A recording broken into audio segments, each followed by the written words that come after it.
आज अपन पढ़ेंगे मुद्रा का महत्व।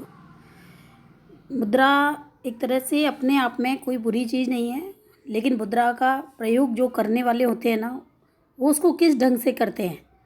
तो मुद्रा में अपनी बुराई नहीं है, लेकिन मुद्रा देखो, आपने देखा होगा, भाई से भाई की दुश्मनी भी करा देती है। मुद्रा की ये कमी है। लेकिन मुद्रा में आप आराम से कोई भी वस्तु को खरीदने में भी सहायक रहते हो। और आज मुद्रा ने अपने व्यापार को भी काफ़ी हद तक क्या कर दिया है, बढ़ा दिया है। तो वर्तमान समय में मुद्रा आर्थिक परिप्रेक्ष्य के में एक महत्वपूर्ण घटक बन चुकी है। अतः मुद्रा के महत्व को हम निम्न बिंदुओं के द्वारा समझ सकते हैं। बाजार व्यवस्था की धुरी, क्योंकि एक तरह से मार्केट में जाओ, आप आसानी से कोई वस्तु को खरीद सकते हो, बेच सकते हो। तो विनिमय के माध्यम को ये क्या बनाती है, सरल बनाती है। तो आधुनिक समय में मुद्रा का अर्थव्यवस्था में विनिमय का सरल माध्यम है। अतः बाजार व्यवस्था में समस्त लेन देन मुद्रा के माध्यम से किए जाते हैं। दूसरा है आर्थिक विकास का मापक। देश में यदि मुद्रा है तो अपन क्या कहेंगे, देश क्या है, विकास कर रहा है। और पता लग जाती है कि कितनी उन्नति पर है। जैसे अमेरिका है, ब्रिटेन है, फ्रांस है, जापान है, जर्मनी है, यहाँ पर मुद्रा बहुत ज़्यादा है, तो यहाँ की कीमत, यहाँ के लोग कैसे हैं, समृद्ध हैं। भारत विकासशील देश है, यहाँ मुद्रा की कमी है, तो यहाँ गरीबी 26.1% है। तो हम कैसे आंकते हैं, राष्ट्रीय आय के द्वारा ही तो अपने को पता लगता है।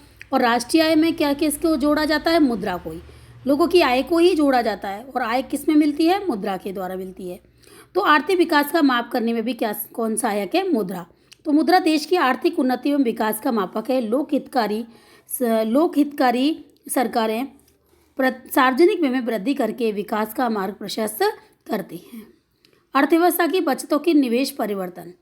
अर्थव्यवस्था में लोगों को अपन जब विनिमय वस्तु विनिमय था तो अपन बचत कर ही नहीं सकते थे। और आज मुद्रा का युग है, तो हम क्या कर सकते हैं, अपनी छोटी छोटी बचतों को बैंकों में जमा कराते हैं। और बैंक उस बचतों का एक बड़ा रूप उद्योगपतियों को उधार के रूप में देती है। और बैंक जब उधार देती है, उनको वो और उत्पादन कार्यों में लगाते हैं, जिससे कि लोगों को रोजगार मिलता है, आय बढ़ती है। इस तरह से वो फिर उनकी आय बढ़ती है, तो वो बचत भी करते हैं।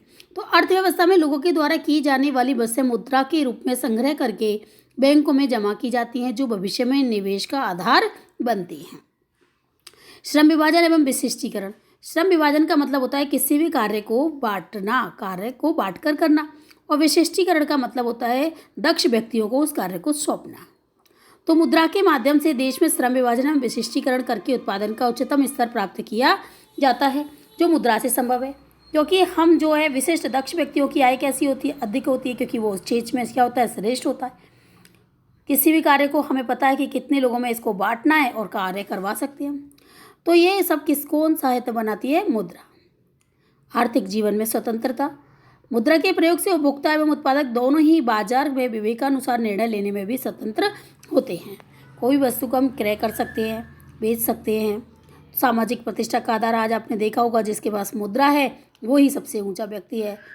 पैसे वाला व्यक्ति की पहुंच ज़्यादा रहती है, साख अधिक होती है, गुडविल यानी। तो मुद्रा अर्थव्यवस्था में आर्थिक स्वतंत्रता के साथ साथ मूल्य संग्रह की सुविधा भी प्रदान करती है, जो सामाजिक प्रतिष्ठा का आधार बनती है।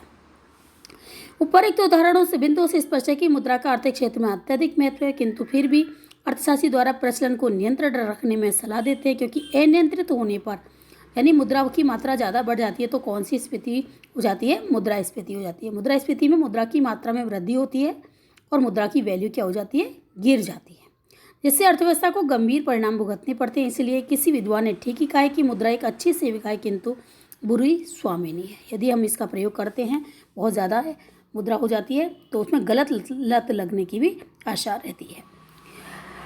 और अब है विमुद्रीकरण किसे कहते हैं, आपको पता है। अपनी जो मोदी सरकार है उसने क्या किया था, विमुद्रीकरण किया था। विमुद्रीकरण का मतलब क्या होता है, एक ऐसी प्रक्रिया जिसके तहत देश का केंद्रीय बैंक, कौन करेगा, केंद्रीय बैंक, काले धन अथवा नकली नोटों को चलन से बाहर निकलने के लिए चलन में पुरानी मुद्रा की वैधानिकता को क्या कर देती है, समाप्त कर देती है।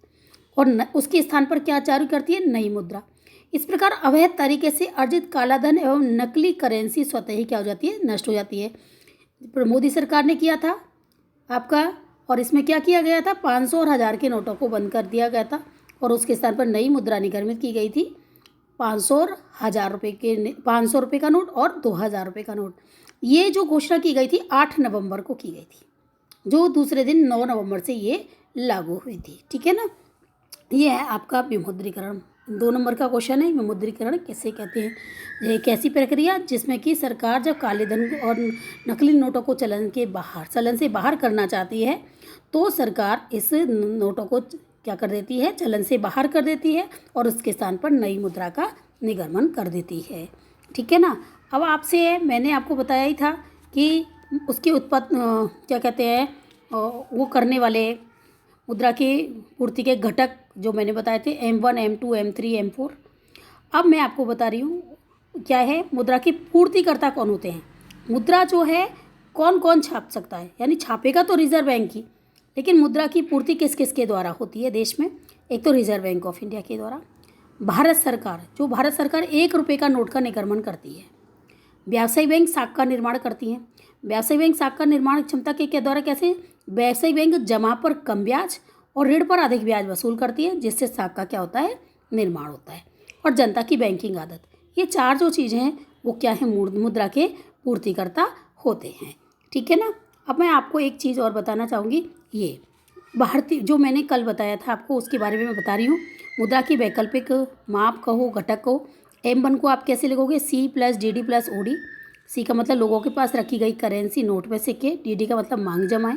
OD का मतलब रिजर्व बैंक का निस्मा। यदि आपसे वो M2 पूछता है तो वो बस M1 प्लस डाकघर बचत बैंकों में बचत जमाएं। M1 को वापस से आपको दिखाना पड़ेगा क्योंकि ये सारा एक साथ बहुत कम पूछता है, ज़्यादातर वो बोल देता है M3 को बताओ, M2 को बताओ, M4 को बताओ। अब यदि उसने M2 बोला तो M2 का मतलब है M1 प्लस डाकघर बचत बैंकों में बचत जमा। फिर आपको M1 के बारे में वापस बताना पड़ेगा, C + DD + OD। C का मतलब आपको बताना पड़ेगा लोगों के पास रखी करेंसी, DD का मतलब मांग जमाएं और OD का मतलब रिजर्व बैंक के पास जमाएं। अब वो पूछता है यदि M3 का आशय बताइए, मुद्रा की पूर्ति का M3 का आशय बताइए, तो आप बताओगे M1 प्लस व्यावसायिक बैंकों की निवल आवधिक जमाएं। वहीं M1 का मतलब बताना पड़ेगा C + DD + OD और फिर इन तीनों का अर्थ आपको बताना पड़ेगा। M4 का मतलब क्या होता है, M3 प्लस डाकघर बचत संस्थाओं में कुल जमाएं, NSC को छोड़कर। NSC क्या होती है, राष्ट्रीय बचत प्रमाण पत्र होते हैं, उनको नहीं जोड़ना है इसमें। अब M3 अपन ने कैसे निकाला था उसको बताना पड़ेगा, M1 प्लस व्यावसायिक बैंकों की निवल आवधिक जमाएं। अब M1 कैसे निकाला था अपन ने, C + DD + OD। C का मतलब बताना पड़ेगा, DD का मतलब बताना पड़ेगा और OD का मतलब बताना पड़ेगा। ये आपको M4 को इस तरह से आपको ये सारा बताना पड़ेगा और ये सारा आपका कंप्लीट हो जाएगा। इसलिए इसको आप कॉपी में कर लेना कि किस तरह से, क्योंकि बुक में तो बहुत छोटा सा दिया हुआ है। 2 नंबर में कम से कम इतना बड़ा तो आप करो जिससे कि आपको लगे। ठीक है ना। ओके।